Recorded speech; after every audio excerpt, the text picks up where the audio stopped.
আসসালামু আলাইকুম এভরিওয়ান, কি অবস্থা সবার, কেমন আছো? আজকে আমার মা বানিয়েছে তালের বড়া। আমি জানি শুধু আমার মা না, এই সিজনে সবার মাই তালের বড়া বানিয়েছে। তো আমার মা আজকে যেহেতু বানিয়েছে, ভাবলাম তোমাদের সাথে একটু শেয়ার করি। তো চালের গুঁড়ির মধ্যে মা দিয়ে দিয়েছে চিনি, এরপরে দিবে জাল করা তাল। জানো এই তাল না মা আগে জাল করে ফ্রিজে রেখে দিয়েছিল, ফ্রোজেন করা ছিল। তাল পাঠিয়েছিল বড় মামি গ্রাম থেকে। মামি পাঠানোর পরে ভালো করে জাল দিচ্ছে। এটা কি কি দিয়েছিল জানো? নারকেল দিয়েছিল, চিনি দিয়েছিল দুধ।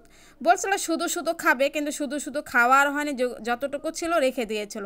আজকে মা এটাকে দিয়ে তালের বড়া বানাবে। আমাদের এখন এই বছর তালের বড়া খাওয়া হয়নি। মা ভালো করে মাখিয়ে নিচ্ছে, দেখছো? এটা না মানে খেতে তোমার একটুও সময় লাগবে না, কিন্তু প্রচুর পরিশ্রম আছে। আমার মা মনে করো যে পিঠা বানানোর জন্য এক্সপার্ট। এমন কোনো পিঠা নাই যে আমার মা না বানাতে পারে। আলহামদুলিল্লাহ, মাশাল্লাহ, আমার এমন একটা মায়ের জন্য। আমার মা কেন, বাংলাদেশের প্রায় সব মা, পৃথিবীর সব মাই তার সন্তানের জন্য কিছু না কিছু স্পেশাল বানিয়ে খাওয়ায়। তা এরপরে মনে করো মা তেল গরম করে পিঠাগুলো ছেড়ে দেবে। এই যে মা যখন এই বড়াগুলো ছেড়েছে না, সবগুলো না একই সাইজ হয়েছে, একটা ছোটও হয় নাই, একটা বড়ও হয়নি। আর দেখতে মাশাআল্লাহ সুন্দর লাগতেছিল না?